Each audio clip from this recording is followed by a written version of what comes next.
그에 비해 천적이 없이 살아온 서양벌은 20세기 초에야 낯선 기생충을 만났으니 속수무책으로 당할 수밖에요. I think the Asian honeybee, the Apis cerana, is just a better bee. No. And they use at least two mechanisms. One is just increased grooming. So they detect the mite and they can groom it and remove it. But more importantly, when the mite goes into worker brood, young brood in the cell, the brood will actually die. So the varroa dies with it. But our bees, the bees that I work with, the European or Western honeybee, we don't have that. 더 큰 피해를 막기 위해 애벌레 상태에서 죽음을 막고 서로의 몸을 살피고 닦아주는 위생 행동으로 함께 위험에서 벗어나는 지혜. 결국 생태계를 지탱하는 힘은 박멸이 아니라 공생임을 가르칩니다.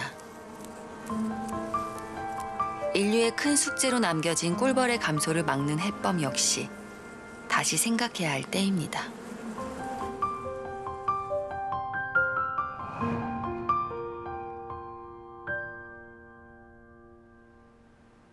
지구 생태계에서 꿀벌이 특별한 곤충인 건 단연 그들이 생산하는 황금빛 유혹, 꿀 때문입니다. We share with all our primate relatives the love for honey. So people have often immortalized the honey hunting in cave drawings, for example, that are often 8, 9, 10,000 years old. 꿀은 꽃이 만든 물질이 아니라 벌들이 침샘 속 효소를 섞어 만든 가공품이라는 거 알고 계셨나요?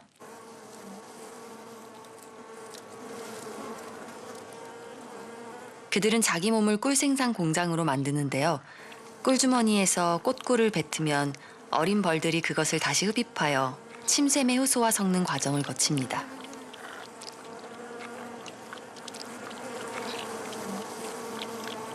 그런 다음 다시 꿀방에 뱉어 저장하는 것이죠. 이때 꿀벌들은 독특한 행동을 보여줍니다. 이름하여 꿀벌의 키스. 입에서 입으로 꿀을 전달하는 그들만의 습성인데요. 둘이 얼굴을 맞대고 있는 광경은 벌통에서 어렵지 않게 볼 수 있답니다. 이 과정을 통해 꿀벌은 서로 영양물질을 공유하는데요. 그래서 어느 학자는 꿀벌을 내장 공유 공동체라고 부르기도 합니다. 편식을 하면 몸에 안 좋듯이 얘들도 다양한 꽃에서 다양한 성분들을 섭취하는 게 좋은데 나한테 더 좋은 성분들이 더 가지고 있더라 아니면 좀 덜 가지고 있어서 나누는 그 협동의 일환으로서 꿀도 나누는 행동 그런 것들도 한다고 봅니다.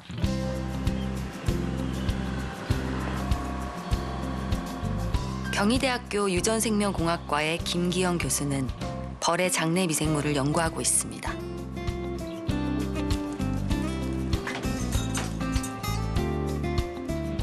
제2의 뇌라고 불리는 장은 영양물질을 소화 흡수시키는 장기인데요. 꿀벌의 장내 미생물 연구를 위해선 우선 벌의 장을 추출해야 합니다. 와, 이게 벌의 장이군요. 장에 서식하는 다양한 미생물은 한 생명체의 유전과 건강, 면역에 큰 영향을 미치게 되죠. 그래서 최근 인간의 장내 미생물 연구도 활발한데요.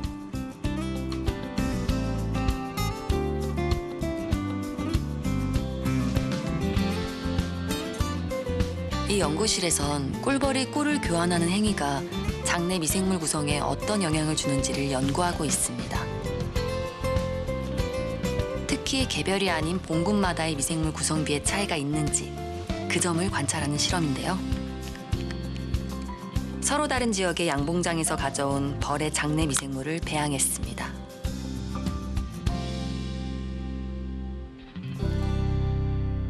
기본적으로 한 30종에서 37종까지는 발견이 되고 있습니다.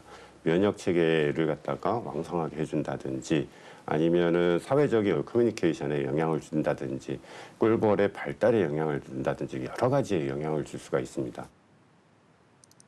특히 장이 방어선 역할을 하기 때문에 장내 미생물 연구는 꿀벌 감소를 막는 기초 연구인데요. 할 수가 있을 거. 분석 결과 두 양봉장 벌의 장내 미생물 차이는 분명했습니다.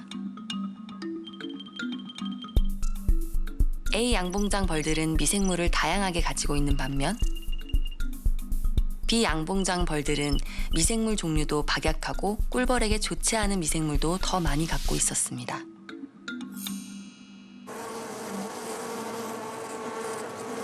이렇듯 꿀벌은 그들만의 공동체 면역 시스템을 만든 건데요. 그것은 곧 한 몸처럼 살아가는 꿀벌 생태계의 원천이 되기도 합니다.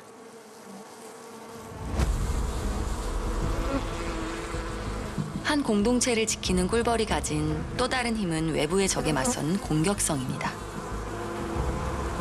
꿀벌은 적이 나타나면 경계 경보를 울리고 때로 몰려들어 물불 가리지 않고 적을 공격합니다. 그런 꿀벌에게 독침은 중요한 무기입니다.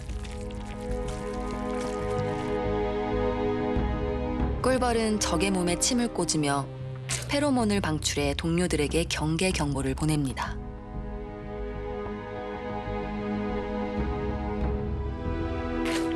침을 통해 동낭에 있는 독이 적의 몸에 퍼지면 통증과 염증을 유발하게 되죠. 그런데 침을 쏘는 일은 꿀벌에게 어마어마한 자기희생이라는데요. 침을 쏠 때 나온 꿀벌의 장이 같이 빠져나옵니다.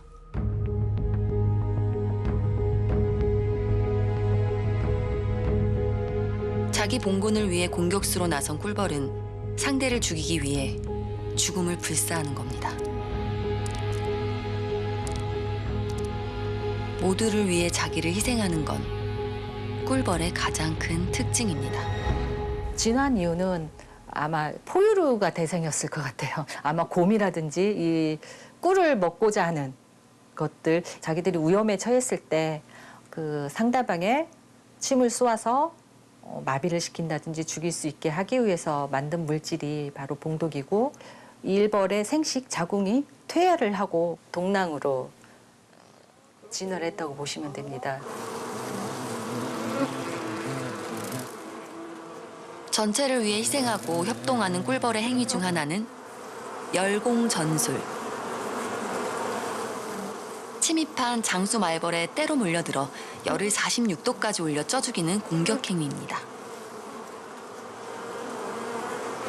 과도하게 열을 낸 수많은 일벌도 전투 후에 죽음을 맞게 되는데요. 그 희생으로 봉군의 안녕을 얻었습니다. 꿀벌처럼 이렇게 아주 독특한 그 사회 특성을 가지고 있는 곤충이 드물죠. 누가 시키지도 않았는데 자기 그 조직, 자기 그 콜로니 전체 봉군을 위해서 그냥 헌신하는 그 헌신의 대명사라고 볼 수가 있죠. 꿀벌은 분명 작습니다. 그런데 서로가 연결되어 하나가 된 그들의 왕국은 그 어떤 생명체보다 정교하고 단단합니다. 그들은 모두의 미래를 위해 오늘을 삽니다. 벌들이 모두 사라진다면 지구는 어떻게 될까요? 큰일 나죠. 꿀벌이 하고 있는 일을 완전히 보충할 수 있는 생물은 없다라는 게 문제죠. 식량 위기로 직결이 되게 되는 거죠. 식량 위기는 결국은 전체의 어떤 생존에 가장 큰 위협이 되지 않습니까? 인류의 미래가 아주 암울해진다. So if bees were to disappear, I'm fairly confident that we as a species will survive into a fairly long distance future, but it wouldn't be a beautiful future.